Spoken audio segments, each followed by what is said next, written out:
दोस्तों एक बार फिर से स्वागत है आपका प्रजापति न्यूज में। दोस्तों आज सड़कों पर जितने भी लोग नहीं दिखते उससे कहीं ज्यादा गाड़ियां देखने को मिलती है और जिस हिसाब से आज हम पेट्रोल और डीजल की खपत कर रहे हैं उससे बात तो तय है कि आने वाले 10 से 20 सालों बाद पेट्रोल डीजल की एक एक बूंद के लिए इंसान तरसेगा।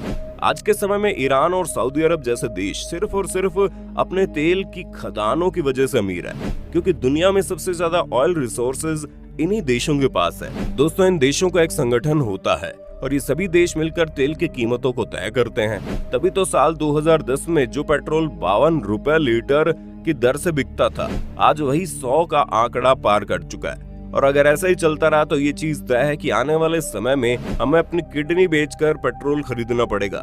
अब ऐसे में जो पेट्रोल हम सभी के लिए इतना जरूरी है उसके बारे में क्या कभी आपने सोचा है आखिर ये किस तरह निकाला जाता है और ये कैसे हम तक पहुंचता है? अगर नहीं तो मेरे यानी अपने दोस्त विशाल प्रजापति के साथ वीडियो के एंड तक बने रहिए। लेकिन हाँ, वीडियो शुरू करने से पहले एक छोटी सी रिक्वेस्ट है। वीडियो के नीचे रेड कलर का सब्सक्राइब बटन दिख रहा होगा, उस पर क्लिक करके सब्सक्राइब कर लें और साइड में बेल आइकॉन भी दिख रहा होगा, उस पर भी क्लिक कर लें ताकि आपको वीडियो मिले सबसे पहले।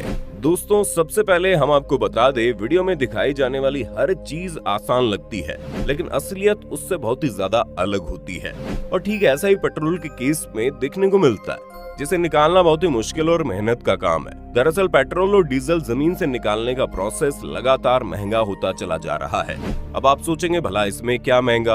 और तो दोस्तों पेट्रोल बेचने वाली कंपनियां जमीन से डायरेक्ट पेट्रोल निकालकर हम तक नहीं पहुंचाती, बल्कि जब पेट्रोल को जमीन से निकाला जाता है तो ये हमें गाड़ी और तरल पदार्थ के रूप में मिलता है, जिसे पेट्रोलियम कहते हैं। और इसी पेट्रोलियम से पेट्रोल और डीजल बनकर तैयार होते हैं। अगर हम पेट्रोलियम के शाब्दिक अर्थ पर जाएं तो इसका मतलब होता है चट्टानों से बनने वाला तेल। वैसे दोस्तों आपको बता दें, पेट्रोलियम के बनने की भी एक इंटरेस्टिंग कहानी है, क्योंकि ये जो पेट्रोल हम और आप इस्तेमाल करते हैं ना, ये अभी का नहीं है, बल्कि आज से लाखों करोड़ों सालों पहले जब पृथ्वी पर प्राकृतिक आपदाएं हुई तो जमीन पर रहने वाले पेड़ और जानवर जमीन के अंदर दब गए और फिर डिकम्पोज होने के बाद ये प्रेशर की वजह से पेट्रोलियम में बदलते चले गए।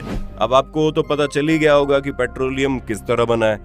अब इंसान कई सारी बड़ी बड़ी मशीनों से ड्रिलिंग करके पेट्रोलियम को निकालते हैं और फिर इस पेट्रोलियम से क्रूड ऑयल यानी कि कच्चा तेल प्राप्त करते हैं। ऐसे में जब एक बार इसे निकाल लेते हैं तो इस कच्चे तेल को कारखानों में बेच देते हैं। वैसे आपको बता दे, कच्चा तेल जमीन और समुद्र दोनों ही जगह पर मिलता है और जो तेल समुद्र में होता है उसे निकालने के लिए फ्लोटिंग रिफाइनरी बनाई जाती है और जो तेल जमीन पर होता है उसे निकालने के लिए बड़े बड़े कुएं बनाए जाते हैं। दोस्तों समुद्र के अंदर कच्चा तेल ढूंढना बहुत बड़ा काम नहीं है, लेकिन जमीन हो या फिर समुद्र, सबसे अधिक समय पेट्रोलियम को जमीन से निकालने में लगता है और कई बार तो तेल को ढूंढने में ही सालों लग जाते हैं, जिसके साथ ही तेल निकालने के पूरे प्रोसेस में अरबों रुपए ऐसे ही खर्च हो जाते हैं। और जो तेल आप तक पहुंचाया जाता है उसके लिए कई सारी बड़ी बड़ी मशीनें एक जगह से दूसरी जगह तेल ढूंढने में लगी रहती है और जब फाइनली तेल मिल जाता है तो मशीन को आसपास के चट्टानों से मजबूती से बांध देते हैं ताकि ये हिलडुल ना सके।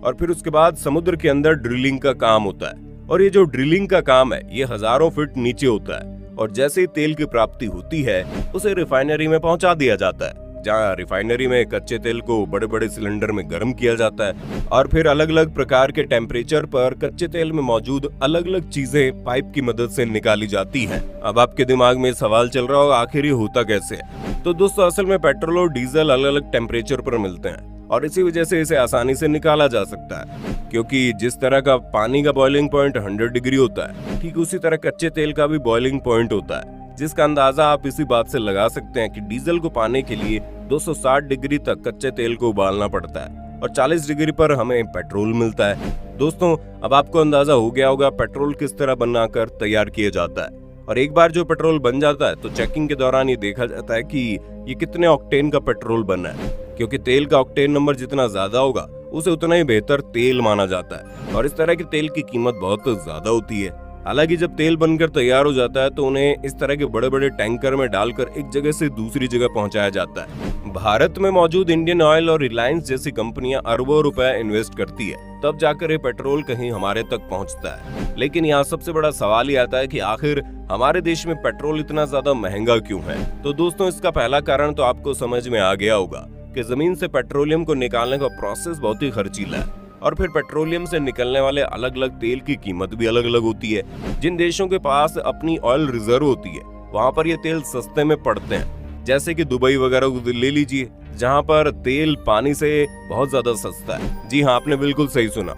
लेकिन भारत जैसे देश जहाँ पर ऑयल रिजर्व नहीं होते, वहाँ पर रिफाइनरी और डिस्टिलेशन का प्राइस और ज्यादा महंगा हो जाता है। और इसके बाद भारत जैसे देशों में स्टेट और सेंट्रल गवर्नमेंट मिलकर करीब 70% टैक्स भी लगाती है। यानी पहली बात तो तेल को प्रोसेस होने में काफी खर्चा लगता है, और रही सही कसर होती है वो सरकार टैक्स लगाकर पूरी कर लेती है, जिसकी वजह से हम तक तेल बहुत ही महंगे दामों में पहुंचता है। और इसी तेल को खरीदने में लोगों को अपनी नानी अम्मा सब याद आ जाते हैं। पर किसी को ये नहीं मालूम जिस तेजी से हम पेट्रोल और डीजल को इस्तेमाल ले रहे हैं, उससे ये तय है कि बस आने वाले कुछ सालों में हमें पेट्रोल सूंघने को नहीं मिलेगा। फिर हर जगह इलेक्ट्रिक से चलने वाली गाड़ियां ही देखने को मिलेगी। अब आप इस पर क्या कहना चाहेंगे कमेंट में बताइएगा। और इसी तरह की वीडियोस को देखते रहने के लिए चैनल को सब्सक्राइब करना ना भूलें। और हाँ, हम फिर मिलेंगे नई वीडियो में, तब तक के लिए जय हिंद जय भारत। दोस्तों, आपकी स्क्रीन पे 2 और वीडियोस दिख रही हैं, जिसे देखने के लिए आप इस स्क्रीन पर क्लिक करें। दोनों देखिएगा, बहुत अच्छी वीडियो बनी है।